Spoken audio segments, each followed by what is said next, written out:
आप देख रहे हैं न्यूज इनसाइडर के साथ प्रोग्राम स्पेशल रिपोर्ट, जिसमें दिन भर की अहम खबरें पहुंचाएंगे आप तक। पार्लियामेंट के बाहर ऑपोजिशन का अनोखा एहतजाज। कांग्रेस रहनुमा पवन खेड़ा की क़ियादत में मेंबर पार्लियामेंट ने खिलौने वाले बंदर के साथ 56 इंच का छोटा बंदर जल्दी आओ सदन के अंदर के लगाए नारे। मॉनसून सेशन को कांग्रेस ने बताया कंप्लीट वॉशआउट। मोदी गवर्नमेंट पर बहस से भागने का लगाया इल्जाम। बोली ऑपोजिशन प्रेशर से कई बिल रुके। कांग्रेस की रैली के बाद हल्द्वानी ग्राउंड का शुद्धिकरण करने से हुआ नया हंगामा शुरू। मल्लिकार्जुन खड़गे का बीजेपी पर निशाना। कहा, क्या हम अछूत हैं? क्या ऐसे आइन और जमहूरियत की हिफाजत होगी? ट्रंप के टोटल कंट्रोल के दावे पर ईरान का पलटवार। वजीर खारजा अब्बास अरागची बोले, यूएस पहले भी इंटेलिजेंस फेलियर्स की वजह से गलती कर चुका है, हॉर्मज पर और बड़ी गलती ना करे। नंदित गुरुद्वारा में सुखबीर सिंह बादल पर हमला। निहंग ने किरपान से किया वार। सिक्योरिटी ने वक्त पर रोका, हाथ में लगी चोट। और मॉनसून सेशन में 12 बिल पास, सिर्फ एक बिल पर दोनों आईवानों में हुई बहस। किरण रिजिजू ने कांग्रेस को लो प्रोडक्टिविटी के लिए ठहराया जिम्मेदार। इस प्रोग्राम को आप तक पहुंचाने में हमारे साथ ताउन किया है ग्लोबल इनोवेशंस कंसल्टेंसी ने, जो कि तालीम के लिए वादी का भरोसेमंद ब्रांड है। स्टार हॉस्पिटल सनत नगर श्रीनगर ने, जहां दुनिया के बेहतरीन डॉक्टर्स हर मर्ज का शिफा बख्श इलाज करते हैं। पार्लियामेंट के मॉनसून सेशन के आखिरी दिन 13 अगस्त को ऑपोजिशन एमपीज ने पार्लियामेंट के मकरद्वार के बाहर एक अनोखा और सिंबॉलिक प्रोटेस्ट किया है। कांग्रेस रहनुमा पवन खेड़ा की क़ियादत में कई ऑपोजिशन एमपीज ने हाथ में सॉफ्ट टॉय मंकीज और टेडी बियर लेकर सरकार के खिलाफ नारे लगाए। प्रोटेस्ट के दौरान ऑपोजिशन एमपीज ने 56 इंच का छोटा बंदर जल्दी आओ सदन के अंदर का नारा लगाया। ऑपोजिशन ने इस अंदाज में वज़ीर-ए-आज़म नरेंद्र मोदी और मरकजी क़ियादत को निशाना बनाया। एमपीज के हाथ में मौजूद टॉय मंकीज को प्रोटेस्ट एक सिंबॉलिक हिस्से के तौर पर इस्तेमाल किया गया। वहीं ये प्रोटेस्ट मॉनसून सेशन के आखिरी दिन हुआ, जब पार्लियामेंट में ऑपोजिशन और गवर्नमेंट के दरमियान कई सियासी मुद्दों को लेकर तनाज़ा जारी है। Opposition MPs NEET controversy, protest करने वाले नौजवानों पर मुबैना तौर पर हुई पैलेट गन के इस्तेमाल और राम मंदिर चंदा चोरी से जुड़े हुए मामले के इल्जामात के मुद्दों पर गवर्नमेंट से जवाब की डिमांड कर रही हैं।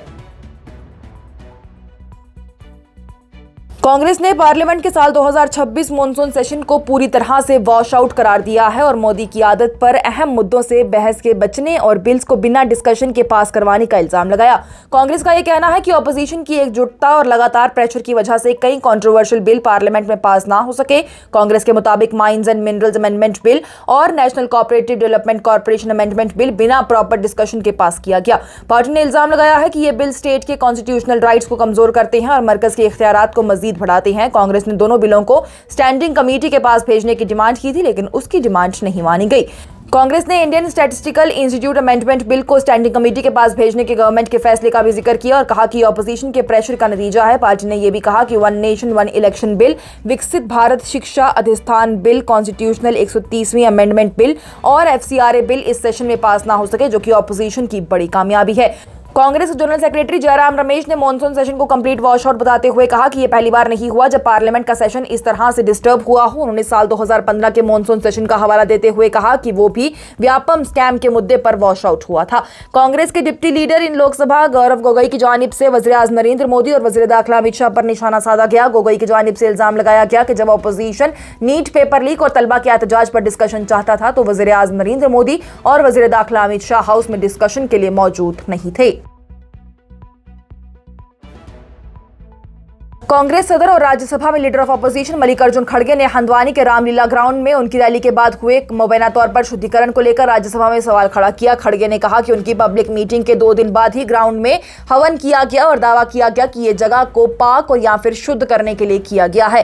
खड़गे ने राज्यसभा में कहा है कि हल्द्वानी में उनकी रैली में लाखों लोग मौजूद थे और उन्होंने अपनी स्पीच में किसी भी कम्युनिटी या मजहब का नाम नहीं लिया। उन्होंने कहा कि उन्होंने सिर्फ और सिर्फ हुकूमत से जुड़े अवामी मुद्दे उठाए थे। खड़गे ने सवाल किया कि अगर उनकी स्पीच के बाद किसी जगह को शुद्धिकरण के नाम पर हवन करके साफ किया जाए तो ये पूरे आइन और जमहूरियत के लिए ठीक नहीं।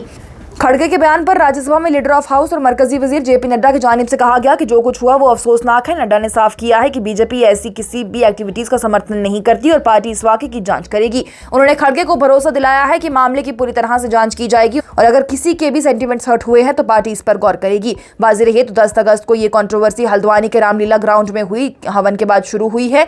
ये हवन खड़गे की 8 अगस्त की रैली के 2 दिन बाद श्री राम सेना धर्मार्थ सेवा न्यास संगठन के मेंबर्स की जानिब से किया गया।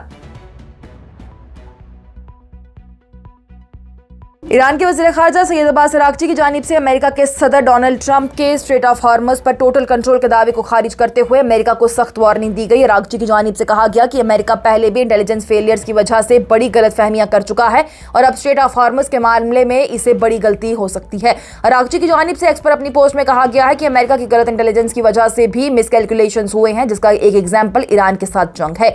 उन्होंने वाशिंगटन को एहतियात बरतने का मशवरा देते हुए कहा कि किसी भी जाली न्यूज से ज्यादा खतरनाक फेक इंटेलिजेंस होती है।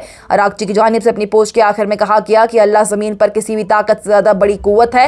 दरअसल डोनाल्ड ट्रंप की जानिब से ट्रुथ सोशल पर दावा किया गया था कि अमेरिका का स्ट्रेट ऑफ हॉर्मज़ पर पूरी तरह से कंट्रोल है और अमेरिका इसे अपने कंट्रोल में रखेगा। ट्रंप ने रीजन में यूएस नेवल डिप्लॉयमेंट को वॉल ऑफ स्टील करार देते हुए कहा था कि ईरान के पास इसे रोकने की कोई सलाहियत नहीं है। ईरान का यह कहना है कि स्ट्रेट ऑफ हॉर्मज़ अभी भी ब्लॉक्ड है और इसे तब तक दोबारा नहीं खोला जाएगा जब तक कि तेहरान की शर्तें तस्लीम नहीं की जाती।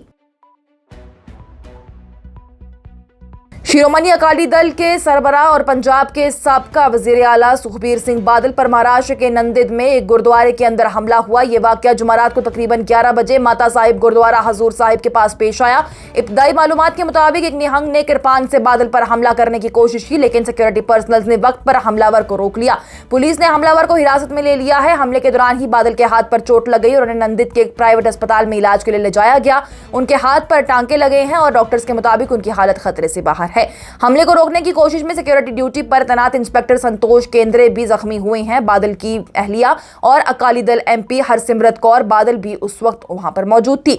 पुलिस के मुताबिक हमला गुरुद्वारे के अंदर ही हुआ है और पूरे मामले की जांच जारी है। सुखबीर सिंह बादल पंजाब से नंदिद पहुंचे थे और हमले से पहले ही अपने घर वालों के साथ तख्त श्री हजूर साहिब भी गए हुए थे। गौरतलब बात यह है कि ये पहली बार नहीं है जब सुखबीर सिंह बादल पर हमला हुआ हो। 4 दिसंबर 2024 को अमृतसर के गोल्डन टेंपल के बाहर भी उन पर जानलेवा हमले की कोशिश हुई थी। उस वक्त हमलावरों को सिक्योरिटी ने फौरन पकड़ लिया और बादल को कोई नुकसान नहीं हुआ। और पार्लिमानी अफेयर के वजीर किरण रिजिजू की जानिब से मॉनसून सेशन के खत्म होने के बाद कांग्रेस पर पार्लियामेंट की कार्रवाई को नाजायज तौर पर मुतासिर करने और बार बार हंगामा करने का इल्जाम लगाया गया। रिजिजू ने कहा कि यह पहली मर्तबा देखा गया है कि जब अपोजिशन डिबेट से पीछे हट रही है, जबकि हुकूमत खुद पार्लियामेंट में डिस्कशन करवाना चाहती है। दोनों ही ऐवानों के गैर मुद्दत तक एडजर्न होने के बाद प्रेस कॉन्फ्रेंस में रिजिजू ने कहा है कि हुकूमत पार्लियामेंट में होने वाली बहस की सत्ते और प्रोडक्टिविटी से खुश नहीं है। उनके मुताबिक मॉनसून सेशन के दौरान लोकसभा की प्रोडक्टिविटी सिर्फ 19% रही, जबकि राज्यसभा की प्रोडक्टिविटी 39% रही है। रिजिजू की जानिब से कहा गया कि इस सेशन में 12 बिल पास हुए, लेकिन अफसोस की बात तो यह है कि इनमें से सिर्फ एक बिल पर दोनों ही ऐवानों में पूरी तरीके से डिस्कशन हो सका। उन्होंने कांग्रेस को हाउस की कार्रवाई में रुकावट डालने के जिम्मेदार बताया। साथ ही कहा है कि ऑपोजिशन ने उस वक्त भी डिबेट से इनकार किया जब गवर्नमेंट डिस्कशन के लिए तैयार थी। आज की स्पेशल रिपोर्ट में इतना ही। दीजिए इजाजत। लेटेस्ट अपडेट्स के लिए देखते रहिए न्यूज़ इनसाइडर 24/7।